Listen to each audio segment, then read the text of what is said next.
La tanalul ilma illa bisitatin saumbi ka'am majmu'iha bibayani. Bismillahirrahmanirrahim. Assalamualaikum warahmatullahi wabarakatuh. Bismillahirrahmanirrahim. Qala al-mu'allif rahimahullahu ta'ala wa nafa'ana bihi wa bi ulumihi fid dharaini amin ya rabbal alamin. Ala la tanalul ilma illa bisittatin sa'umbika am majmu'iha bi bayani. Elingo hasil ilmu angin lan perkara bakal tak terangake kumpule kanthi pertelo tukain wa hirsin wastibarin wa bulgotin wa irsyadi ustadin wa tuli zamani. Rupane cerdas rekep sabar ono sangune dan pituduhi kurunan sing suwe mangsane. Bismillahirrahmanirrahim. Ala elingo sira la tanalu ora bakal merkoli sira al ilma ing ilmu illa bisitatin kejaba kelawan 6 saumbika kang bakal nyeritakake ingsun ka ing sira an majmu'iha saking nggon kumpule 6 bibayani kelawan pertela dukain rupane limpat wahirsin lan lobo wastibarin lan nyabarake wabulgotin lan ono sangune wa irsyadi ustadin lan oleh pituduhi guru watuli zamani lan suwe mangsane. Sejak kita terlahir ke alam dunia ini, kita tak mempunyai bekal apapun selain isakan tangis semata. Namun seiring dengan berputarnya waktu dari proses apa yang kita dengar dan lihat di sekitar lingkungan tempat tinggal mengalami berbagai macam kejadian dan fenomena. Dari hal tersebut kita mencoba memikirkan dan mencari tahu penyebab atau kenapa hal itu bisa terjadi. Inilah pengertian sederhana ilmu. Kewajiban untuk mencari ilmu sendiri telah jelas sebagaimana hadis Nabi Shallallahu Alaihi Wasallam bahwasanya mencari ilmu itu wajib bagi semua orang dari mulai ia dilahirkan hingga masuk ke liang lahat. Itu artinya selama manusia masih diberi kekuatan untuk bernafas, selama itu pula kewajiban kita dalam menuntut ilmu tak pernah lepas mengikat. Semakin kita berilmu, maka semakin merasa pula bahwa masih banyak ilmu yang belum dipelajari. Hal ini menegaskan sangat disayangkan bagi seorang manusia yang sudah diberi akal namun tidak memanfaatkannya untuk mencari ilmu. Jika yang terjadi seperti itu, lalu apa bedanya dengan binatang?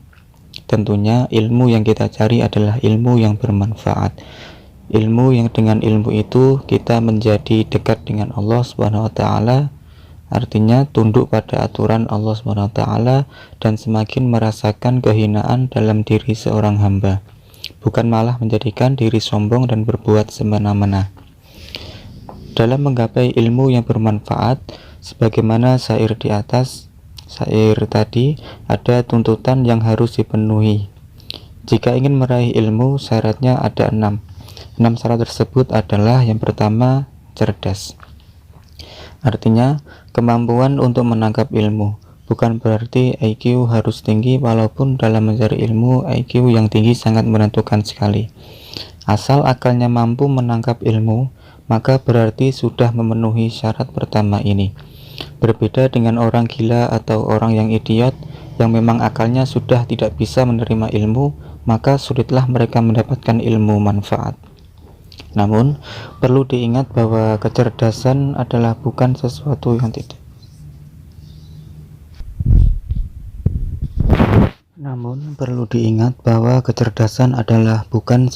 yang tidak bisa meningkat.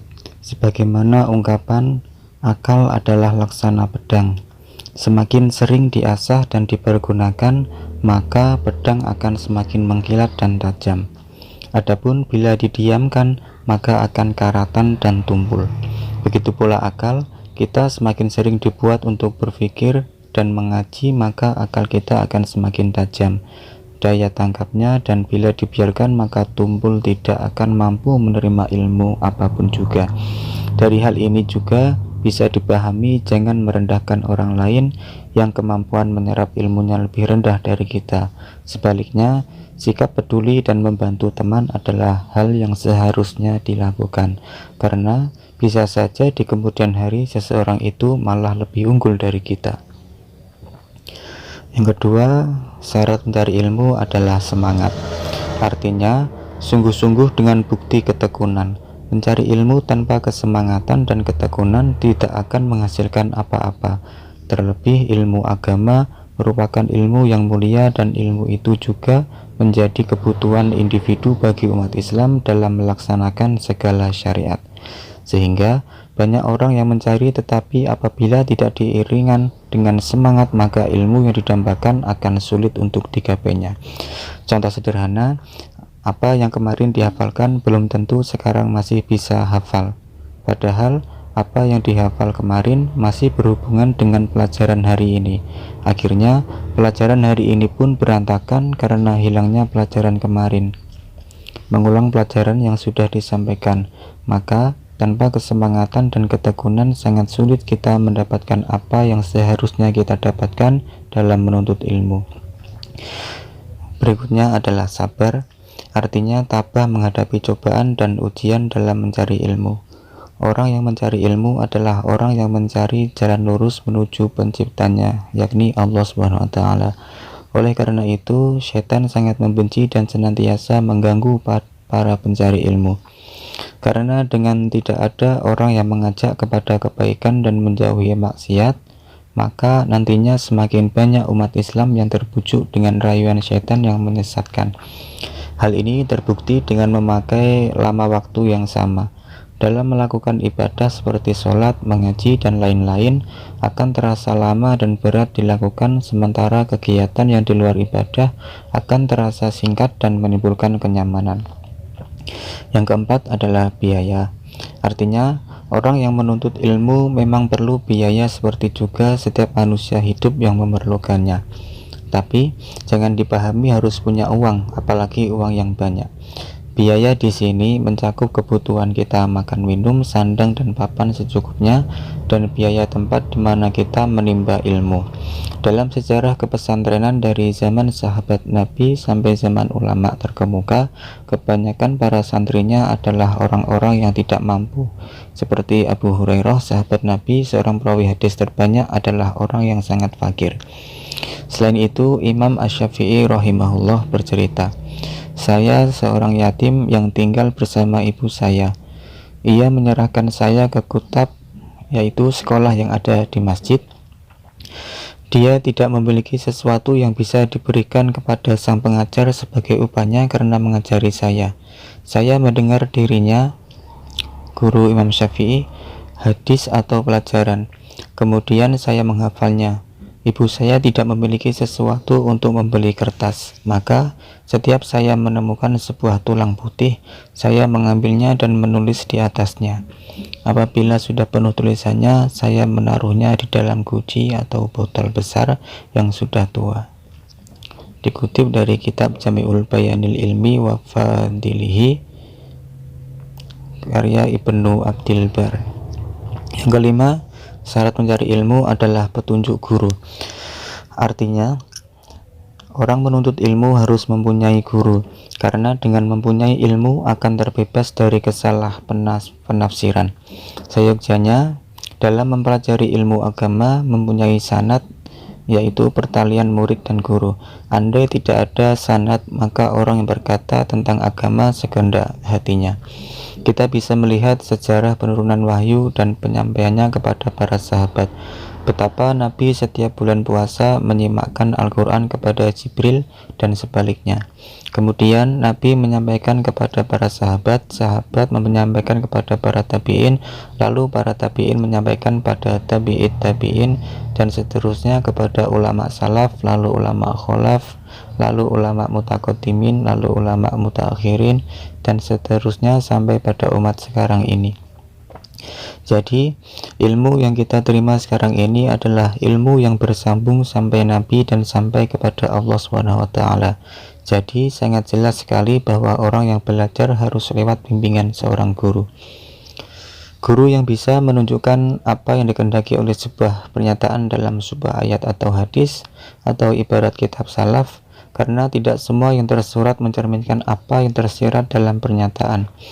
Dari hal yang sudah dipaparkan tadi, tidak berarti menutup kemungkinan untuk belajar secara otodidak. Hanya saja di era globalisasi yang semakin banyak informasi yang malang melintang, kita dituntut untuk jangan terburu-buru mengambil kesimpulan sebelum mengecek informasi itu. Ironis memang jika ada sebagian yang bermodal mencari info Mbah Google beberapa menit namun langsung berani memberikan fatwa. Syarat mencari ilmu berikutnya yaitu lama. Artinya orang belajar perlu waktu yang lama dan mempunyai target. Karena tanpa target akan hampa dan malaslah kita belajar. Setelah kita menggapai apa yang kita targetkan pun tak lantas berhenti. Karena semakin banyak ilmu yang dipahami, maka akan lebih banyak ilmu yang belum dipahami. Itu artinya tidak ada kata berhenti belajar selama hayat masih dikandung badan. Dari Al-Mu'affa bin Zakaria rahimahullah, dari sebagian orang yang terpercaya bahwa beliau berada di samping Abu Ja'far Ibnu Jarir At-Tabari rahimahullah sesaat sebelum beliau wafat. Ibnu Jarir diingatkan dengan sebuah doa dari Ja'far bin Muhammad rahimahullah.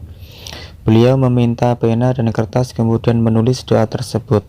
Beliau ditanya, "Wahai Imam, apakah Anda masih menulis ilmu dalam keadaan seperti ini?" yakni dalam keadaan sakaratul maut. Beliau Ibnu Jarir menjawab, "Seharusnya seseorang tidak meninggalkan mencari ilmu sampai ia mati." Subhanallah. Dalam menjalankan 6 syarat di atas, jangan lupa ketika kita menuntut ilmu, wajib niat sewaktu belajar, sebab niat itu merupakan pokok dalam segala perbuatan. Sebagaimana hadis Nabi, "Innamal a'malu bin niat." Sesungguhnya amal perbuatan itu tergantung amalnya. Niat juga berpengaruh pada amal yang akan dilakukan, karena berdasarkan hadis Nabi disebutkan banyak amal perbuatan yang bentuknya duniawi kemudian menjadi amal ukhrawi karena bagus niatnya, dan tidak sedikit amal perbuatan yang bentuknya amal ukhrawi kemudian menjadi perbuatan duniawi sebab buruknya niat. Wallahu a'lam bishawab. Wassalamualaikum warahmatullahi wabarakatuh.